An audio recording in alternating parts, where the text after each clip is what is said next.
apart from APC in Bakassi, we don't want anybody. Come on, scatter everywhere. Scatter everywhere. Go parish you now there. Now the grace for this local government, man. For Bakassi, yeah. We don't want scatter everywhere. People are being attacked for attending political rallies. Let us sink in.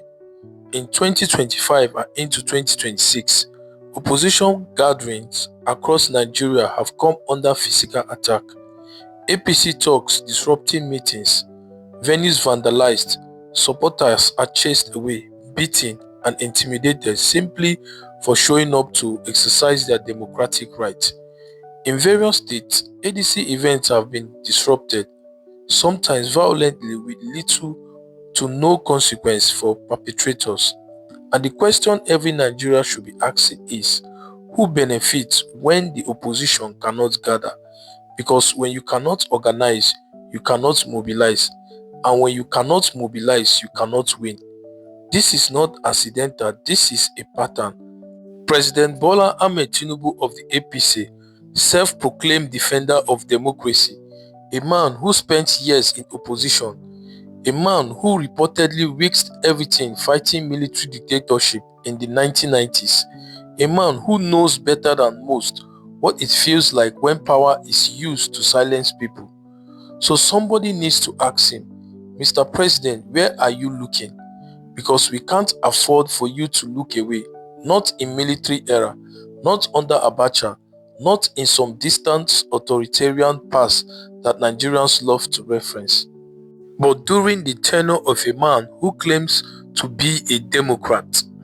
There are people in Nigeria right now asking a very dangerous question, and they are not whispering it anymore.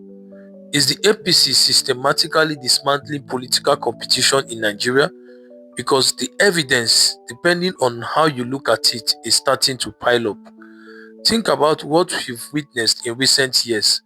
Governors defecting to APC not because of ideology, but because of survival. Politicians who were staunch opposition figures yesterday are suddenly wearing APC caps and smiling at rallies today. State after state falling into the APC column, not always through the ballot box, but through pressure, inducement, and what many call the weaponization of federal power. EFCC is knocking on doors. Government contract drying up for states that don't play ball. Security agencies deployed in ways that raises eyebrow. This is the picture critics are painting, and is a disturbing one. Now, the phrase one-party state gets thrown around a lot, but what does it actually mean in the Nigerian context? It doesn't necessarily mean they will ban other parties tomorrow. Nigeria is too loud, too complex for that. But what it can mean is creating conditions where opposition becomes practically impossible, where defection is the only rational choice for a politician who wants to survive, where state resources are used to overwhelm, outspend, and outmuzzle any rival, where elections become a formality, not a competition. And if you look at the trend across Nigerian states right now, that scenario doesn't feel far-fetched. Mr. Peter Obi reacted to the attack at Bakassi on his X handle, and it reads, "What occurred at the ADC office in Bakassi, Cross River State, is not merely an attack on the political party, it is an attack on democracy itself. When thugs can storm a party office and destroy property without facing arrest, it reflects how dangerously low our democratic standards are falling. In the current state of Nigeria, what can we expect when leadership standards have plummeted to the extent that qualification, certification, and credibility are no longer deemed necessary for public office? The ability for individuals to present forged certificates for elections sends a troubling message to our society. If we continue down this path, violence may become the future of our democracy. We must recognize that fraud and violence cannot create leadership. They will only result in chaos. This chaos will ultimately affect us and our children. So let's lay out the playbook of APC step by step. Step 1. use federal might to pressure governors and legislators to defect, make staying in opposition too costly. Step 2. Deploy the EFCC and other agencies strategically. Investigations tend to slow down or disappear entirely once a politician crosses over to the APC. Step 3. Attack opposition gatherings. Make organizing dangerous. Make supporters afraid to show up. Step 4. Flood target regions with palliatives, empowerment programs, and high-profile visits. Buy goodwill. Neutralize resistance before it grows. And step 5. By the time election day arrives, the opposition is broke, scattered, demoralized, and outgunned. Supporters of APC will tell you a different story. They will say defections happen because Nigerians recognize that APC is where governance happens, that working with the federal government is practical politics, not betrayal, and they will point to ongoing elections as proof that Nigeria still has multi-party activity. But here's the problem with that argument. Activity is not the same as competition, and presence is not the same as power.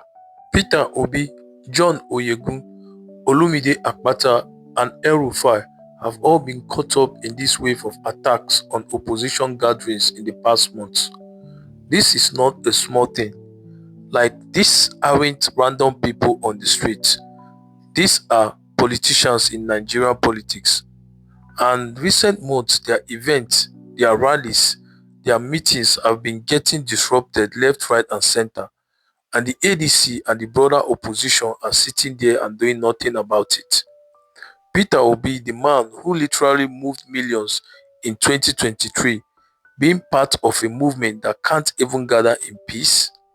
El-Rufai, who knows the system inside out, can't catch a break, currently detained with the ICPC. Oyegun and Akpata out here trying to organize and getting hit at every turn. Something is deeply off, and the opposition knows that they need a strategy. And this is where I want to pause, because it's not enough to just catalog the problem. Nigeria needs a lasting solution to political violence, and it needs it now, before 2027 arrives and this country burns. So what does that actually look like? First, prosecution, not press releases. Every single person who has attacked an opposition gathering, disrupted a political rally, or physically assaulted a candidate or their supporters must face the full weight of the law. No settlement, no quiet release, no political amnesty. Prison time, full stop. Because right now, the message on the street is that political thuggery pays. That you can attack Peter Obi's supporters, disrupt Olumide Akpata's event, harass opposition figures, and walk away smiling. That message must be reversed immediately. Secondly, INEC must grow a spine. The Independent National Electoral Commission cannot continue to be a bystander when opposition activities are being sabotaged. They must document, report, and escalate every incident of electoral violence, including pre-election intimidation, and use their constitutional powers to act. Thirdly, the security agencies must be depoliticized. The police, the DSS, the military, when deployed around political events, must protect all parties equally, not just the ruling party, not just the governor's preferred candidate. Every Nigerian, APC, PDP, Labour Party, ADC, NNPP, has the right to campaign freely and safely. Fourthly, every civil society and the media must keep the spotlight burning. Every attack on an opposition figure must be named, documented, amplified, and remembered, not just as a trending topic, but as a permanent record of shame for those responsible. And fifth, the president must speak, not through a spokesman, not through a carefully worded press release. Tinubu himself must stand before Nigerians and say in clear terms that political violence has no place in our democracy, and anyone who attacks opposition figures, regardless of party, will be prosecuted. Until that happens, his silence will continue to be interpreted as permission. The time to speak is now, not after 2027, not when it's too late. Drop your thoughts in the comment section. This is Impact Media. Don't forget to subscribe, like, and share this video. Thank you for listening. I'll see you again in the next video. Bye for now.